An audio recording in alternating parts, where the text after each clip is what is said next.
mga kadigo, panibagong araw, panibagong vlog naman yung gagawin natin. So bali na yun ay may bisita tayo.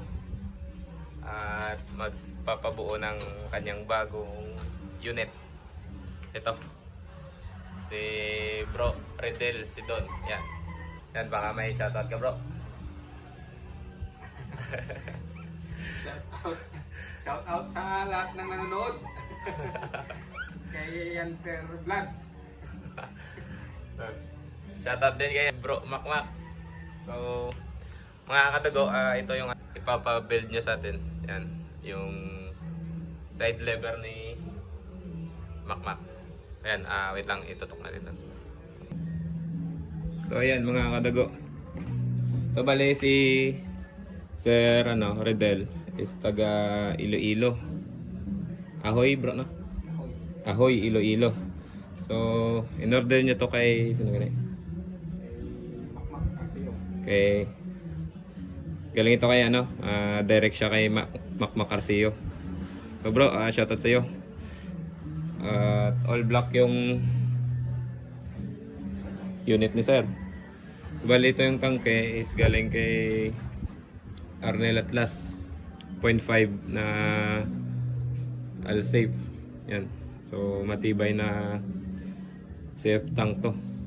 And then sa online nyo lang to yung mga iba nabili. Ito kay kay shoutout sa iyo bro, Roldan. Yan, sa mga gumagawa ng grip. Mga 3D print na mga parts ng airgun. So sa kanya din to galing yung 12 rounds magazine. Yan. And then ito yung binili niya sa atin na knockdown regulator. Yan. Tsaka ito, may center na mount kulay brown. Yung old na style ng may center mount. Yung yan, may nut. Baklasin ko muna to at ipapolish natin lahat ng mga internal parts. And then yung gagawin natin dito is magpapalit tayo ng valve spring. Kasi yung issue nito nasa valve spring. So okay, stay tuned lang at baklasin ko muna to. A few moments later. Ito mga kadugo, binaklas ko na yung MX2 receiver. Yan. So bali, papalitan natin ng valve spring. Ito yung valve spring, magkasukat lang, magkahaba. Yan. So ito yung issue, main issue. Yan. Nang pinakita ko nung last. Dapat to? Maluwag. Hindi siya sakto lang yung may play. Ganito, yan. Sakto lang may play. Kasi pag masikip. Pagpalo ng hammer sa valve, magko-compress to. And then pag compress, malak siya, hindi siya babalik agad kasi masikip siya dito sa butas, sa guide niya. Yan. So need natin palitan. So ito ay 50 yan, 50.5 mm. So same length ng stock valve spring. So ito babawasan natin to yung guide spring para pumasok siya dito.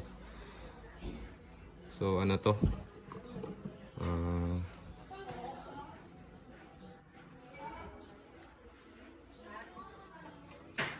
5.5 mm yung butas. So gawin natin tong 5 mm. Yan. Pero dito hindi na tayo magbawas kasi same length sila. Ito lang, bawasan natin to. Wait lang. So yan, bali ilagay natin to sa barena. And then ito lang yung ibabawas natin. Yan. Cutter. Lagay ko muna dito. Ayan mga kadago, natin to, bawasan na natin to. So ito lang yung gagawin. lagyan lang sa barena na yung barena dapat na gamitin nyo, yung hindi maalog dito. Para center lang, yung pagka center lang. Ayan. So, yan. Kapit natin.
So yan mga kadugo, goods na. Ayos. So yan mga kadugo, okay na. Napalit na natin to yung guide ng spring, valve spring. So goods na to. Ayan. So yung isang nilagay natin sa housing ng adjuster sa hammer, ito ay ano na, yung screw nito, yung lock screw. Yan. Yung lock screw dito para sa ito, sa trigger tsaka sa tawag nito, buffer tube, is diretso sa automatic siya na naglalak na dito sa hammer housing. So hindi na natin to ano, lagyan ng maliit na set screw. So ito na ang magsisilbing lock nya. So all goods yan. Yung sa akin bitin yun, kaya nilagyan ko ng ano, maliit Mecling screw, set screw. So ito ano na lang, ilagay natin, lagyan natin doon ng plastic para pag higpit ng dito screw ng lever is may higpitan niya dito, and then hindi to aalog yung adjuster. Yan yung may thread, maalog yan. Yan o, yan. Maalog yan. So pag hindi yan nilagyan, useless yung pag-tune mo nito. So lagyan natin to ng ano, kahit pwede yung ano, yung red tube ng mga spray gaya ng brake cleaner, o ayos yan dito. ilagay natin dito hanggang sa magano siya. Humigpit para sa thread nito. Okay. Assemble ko lang to. So yan mga kadugo, may ginawa pa tayo dito dahil nakita natin yung hammer spring niya na stock is maikli. Nasa lang 44.5 mm. So dapat nasa 15 mm to, 50 mm. So ginawan ko siya ng nakikita nyo, acetal yan. Yan, ito yung polyurethane Delrin. And then nilagay ko lang to sa barina, and then yan binutasan ko para pumasok dito. And then parang siya, parang o-ring seal, pero yan matigas yan. So dito maglalapat yung yung hammer spring yan. Diyan siya lalapat. Yan. Hindi ko siya nilagyan dito sa loob. Una, yung iniisip namin ang may-ari kung sa loob ilagay. So baka sa katagalan sisikap siya doon at hindi na mahuhugot. So dito ko na lang nilagay. Ito, sobrang sikip to, walang alog. Pinokpok ko to para pumasok. Wala tong alog para hindi affected yung accuracy niya dito. Same lang yung tukod ng hammer spring. So yan. And then may ginawa tayo sa dulo ng hammer spring. Ko to. Yan. Gawa ng yung dulo ng hammer spring is masikip dito sa butas. So ko muna. Pag nito.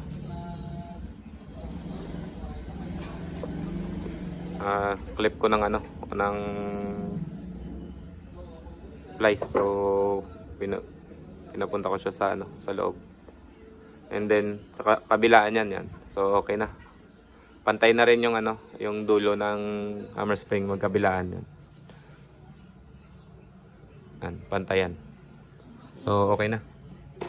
Yung ginawa ko sa akin is grinder ko lang yung yung dulo. So ito hindi na kasi pantay naman siya. So okay. Assemble ko lang to. Okay naman. Napolish na yung mga stainless parts. So cut ko lang. So yan, binuo ko na. Ito yung muzzle velocity niya. 924, 925, 925, 933, 930, 932. Binaba ko yung in-adjust ko konti yung hammer spring, hammer adjuster yan, baba ng 25. So pwede na yun. Diyan tayo mag-start. Tuning natin to. Buuin ko lang. So yan, ito na siya mga kadugo. Yan. So